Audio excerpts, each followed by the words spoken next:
Hare Krishna to everyone and Happy Navratri. Uh, let's start with Hare Krishna Mahamantra. Hare Krishna, Krishna Krishna, Hare Ram, Ram Ram, Hare Krishna, Krishna Krishna, Hare Ram, Ram Ram, Hare Krishna, Krishna Krishna, Hare Ram, Ram Hare. Hare Krishna, Krishna Krishna, Hare Ram, Ram.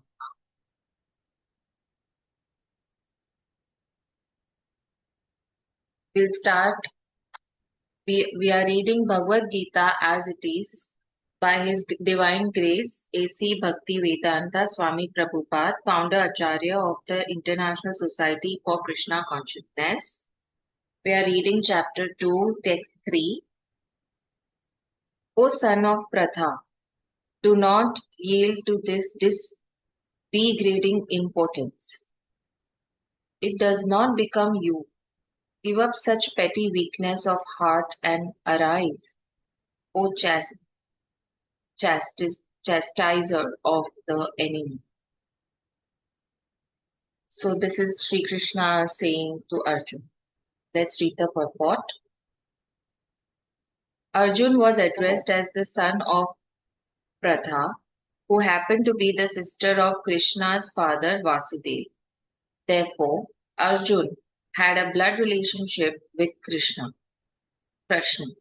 If the son of Kshatriya declines to fight, he is a Kshatriya in name only. And if the son of a Brahman acts impiously, he is a Brahman in name only. Such Kshatriyas and Brahmans are unworthy sons of their fathers and therefore Krishna did not want Arjun to become an unworthy son of Kshatriya. Arjun was the most intimate friend of Krishna, and Krishna was directly guiding him on the chariot. But in spite of all these credits, if Arjun abandoned the battle, he would be committing an infamous act. Therefore, Krishna said that such an attitude in Arjun did not fit his personality. Arjun might argue that he would give up the battle on grounds of his of his magnanimous attitude for the most respectable Bhishma and his relatives, but Krishna considered that sort of magnanimity mere weakness of heart. Such false magnanimity was not approved by any authority. Therefore, such magnanimity or so-called non-violence, see the words he is saying, so-called non-violence, should be given up by persons like Arjun under the direct guidance of Krishna. Right. Let's move on to text 4.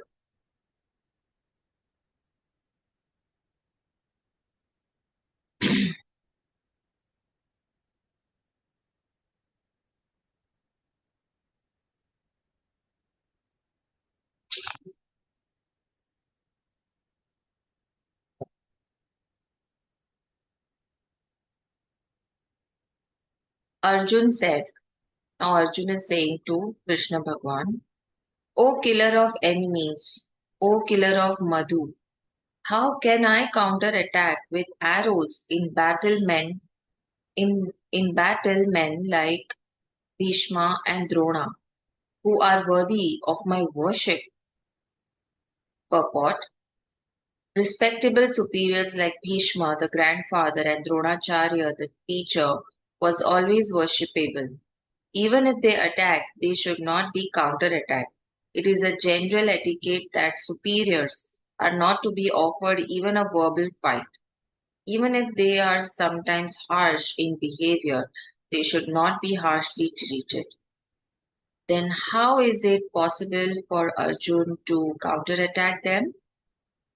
Would Krishna ever attack his own grandfather? Ugrasena or his teacher San, Sandipani, Sandaipani Muni. These were some of the arguments offered by Arjun to Krishna. See, now this Arjun is arguing with Krishna that how he can do this or okay, that. But he's not inclined to do the war and he doesn't want to do the war because he's so scared. And but doing the war is his duty as he's a Kshatriya, he's a warrior. So he has to do the war. So let's move on to text 5. It would be better, this is still Arjun talking, saying, it would be better to live in this world by begging than to live at the cost of the lives of great souls who are my teachers. Even though desiring worldly gain, they are superiors. If they are killed, everything we enjoy will be tainted with blood. Purport. According to scriptural codes, a teacher who engages in an abominable action and has lost his sense of discrimination is fit to be abandoned. Bhishma and Drona were obliged to take the side of Duryodhan because of his financial assistance, although they should not have accepted such positions simply on financial considerations. Under the circumstances, they have lost the respectability of teachers. But Arjun thinks that nevertheless they remained his superiors, and therefore to enjoy material profits after killing them would mean to enjoy spoils tainted with blood. So beautiful. Let's move to text 6. Nor do we know which is better, conquering them or being conquered by them. If we killed the sons of Drashratha, we should not care to live. Yet they are now standing before us on the battlefield. Purport. Arjun did not know whether he should fight and risk unnecessary violence, although fighting is the duty of the Kshatriyas, or whether he should refrain and live by begging. He did not conquer the enemy, begging would be his only means of subsistence. Nor was there certainty of victory, because either side might emerge victorious. Even if victory awaited them and their cause was justified, still, still, if the sons of Dashratha died in battle, it would be very difficult to live in their absence. So see, Arjun is not having the faith, even if Lord Krishna himself is on his side, he's still doubting that he will win the war. Under the circumstances, and because he's doubting and he's feeling less faith, even if Lord Krishna is beside him and he's not surrendered to Lord Krishna, that's why these doubts have started coming in, and he's even ready to give up the war and live as a sannyasi or live as a beggar, you know. So he's ready to face this misery. So imagine the minute we lose the faith, we already are inclined towards misery and already inclined towards becoming beggar also.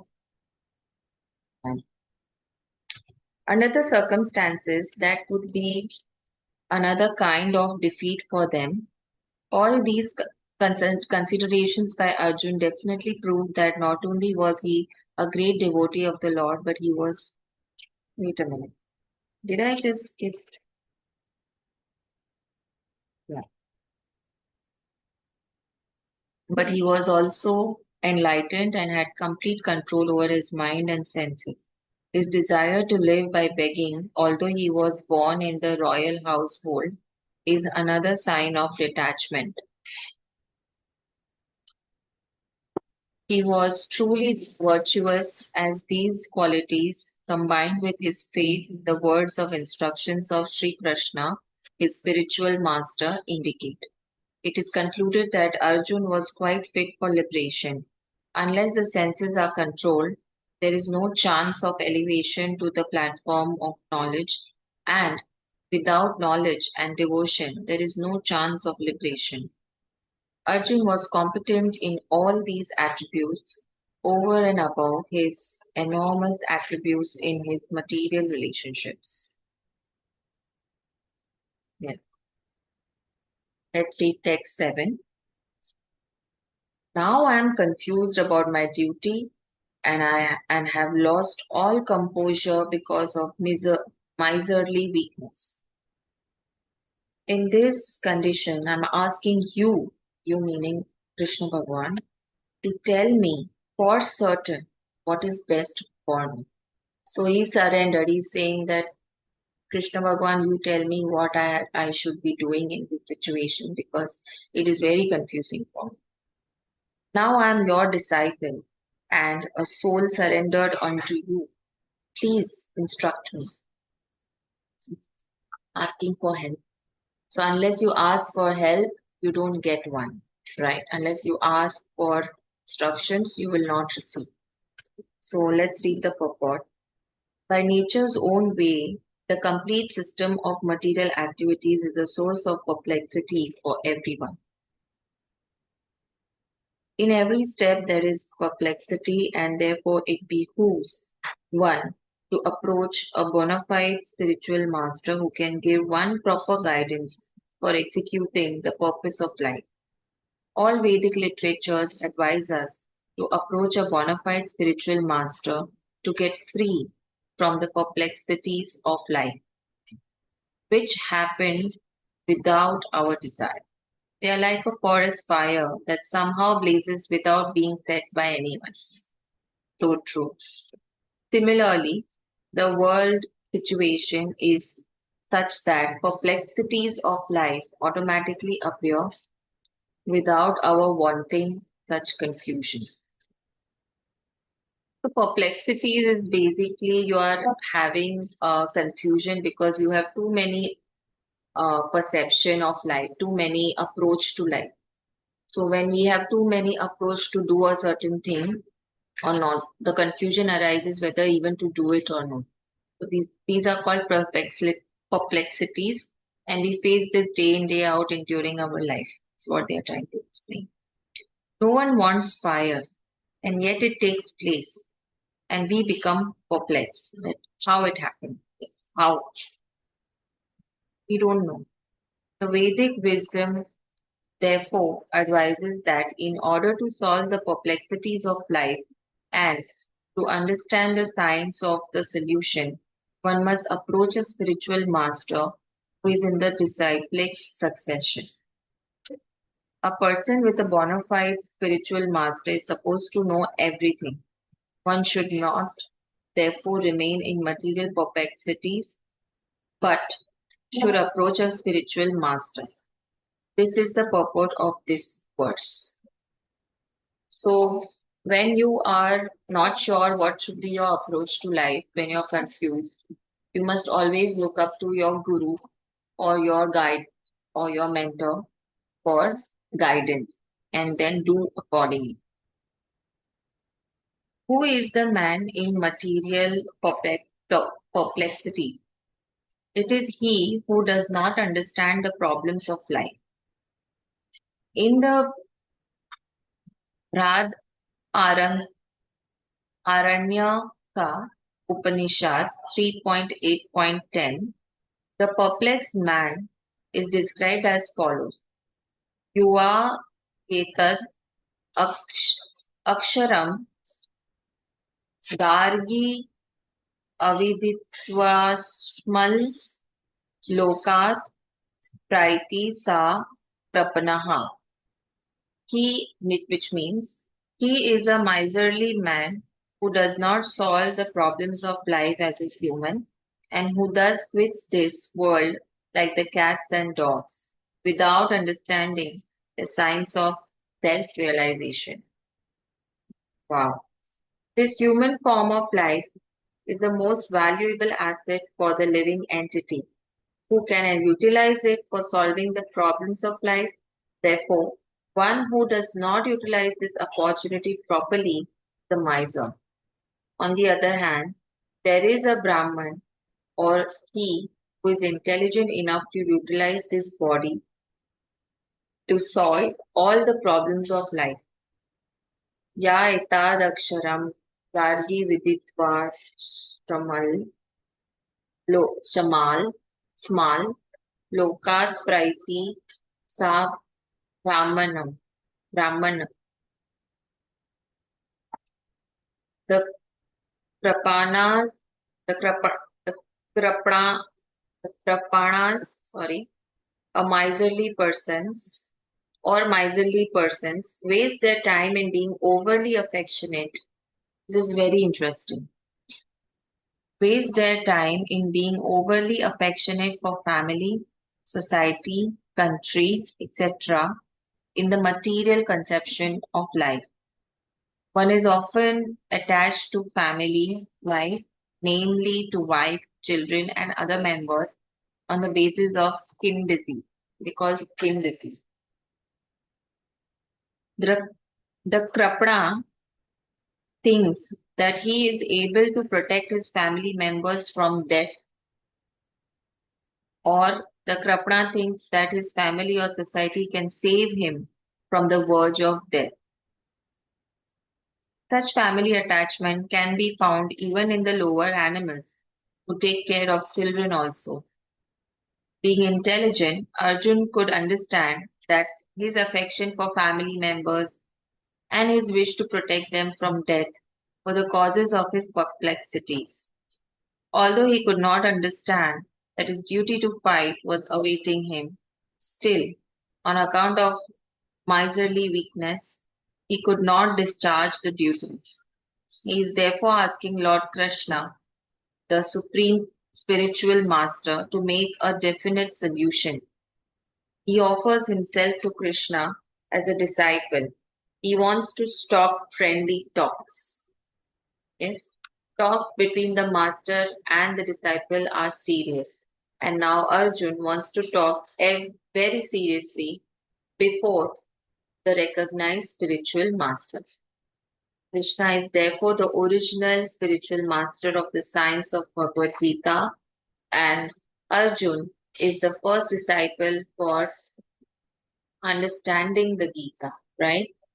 How Arjun understands the Bhagavad Gita is stated in the Gita itself, and yet foolish, mundane scholars explain that one need not submit to Krishna as a person but to the unborn within Krishna. There is no difference between Krishna's within and without. And one who has no sense of this understanding is the greatest fool in trying to understand Bhagavad Gita. This is so complex. So now Arjun wants to stop talking as a friend and is seeking guidance as a disciple. Let's move on to text 8. I think we will stop after text 8. I can find no means to drive away this grief which is drying up in my senses. I will not be able to dispel it even if I win as prosperous, unrivaled kingdom on earth with sovereignty like the demigods in heaven. Purport. Although Arjun was putting forward so many arguments based on knowledge of the principles of religion and moral codes, it appears that he was unable to solve his real problem without the help of the spiritual masters, Lord Sri Krishna. He could understand that his so-called knowledge was useless in driving away his problems, which were drying up his whole existence, and it was impossible for him to solve such perplexities without the help of a spiritual master like Lord Krishna. Academic knowledge, scholarship, high position, etc., are all useless in solving the problems of life. Help can be given only by a spiritual master like Krishna. Therefore, the conclusion is that a spiritual master who is 100% Krishna conscious is the bona fide spiritual master, for he can solve the problems of life. Lord Chaitanya said that one who is a master in the science of Krishna consciousness, regardless of his social position, is the real spiritual master. Beautiful. There's another shlok, and I'm just I will just read the English version of English explanation for that. It does not matter whether a person is a Vipra Vipra means a learned scholar in Vedic wisdom, okay, or is born in a lower family, or is in the renounced order of life. Renounced order of life means sadhu sant, okay. And if he is a master, but if he is a master in the science of Krishna, he is the perfect and bona fide spiritual master, right? This this is the verse from Chaitanya Charitamrita Madhya 8.1 through 8.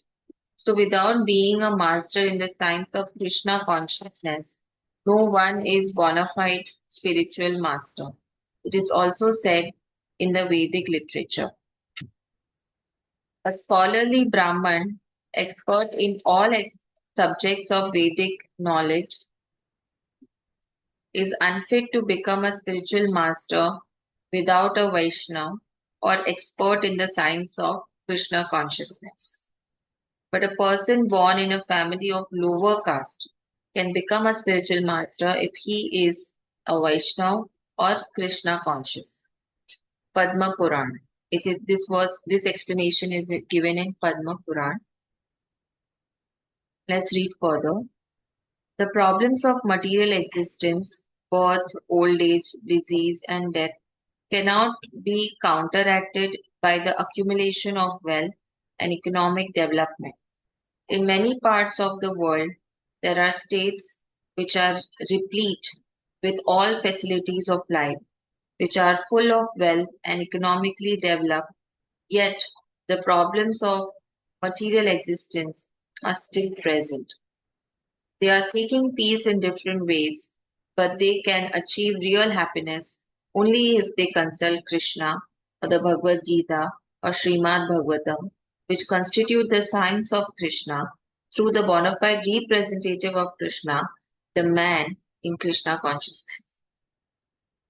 If economic development and material comforts would drive away one's lamentations for family, social, national, or international inebrities,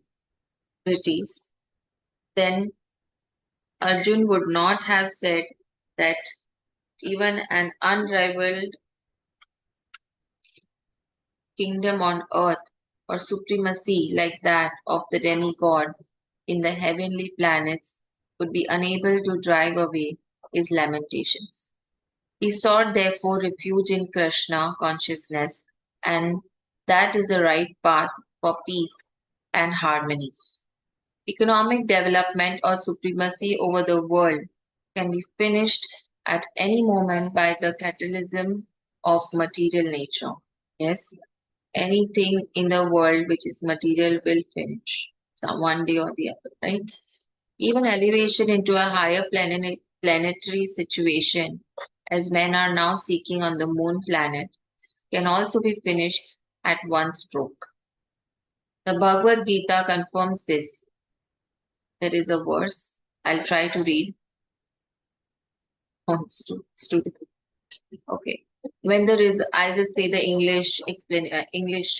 converted English version. When the results of pious activities are finished, one falls down again from the peak of happiness to the lowest status of life. Yeah. So it's further explained. Many politicians of the world have fallen down in that way. Such downfalls only constitute more causes of lamentation. Therefore, if we want to, so lamentation means that you are attached to worldly material things, okay, even with pious intentions. Therefore, if we want to curb lamentation for good, then we have to take shelter of Krishna as Arjuna is seeking to do. So Arjun asked Krishna to solve his problem definitely, and that is the way of Krishna consciousness. Let's end here, and we'll start from text 9 tomorrow. Let's end with Hare Krishna Maha Mantra. Hare Krishna, Krishna Krishna, Hare Hare, Hare Ram, Ram Ram, Hare Hare.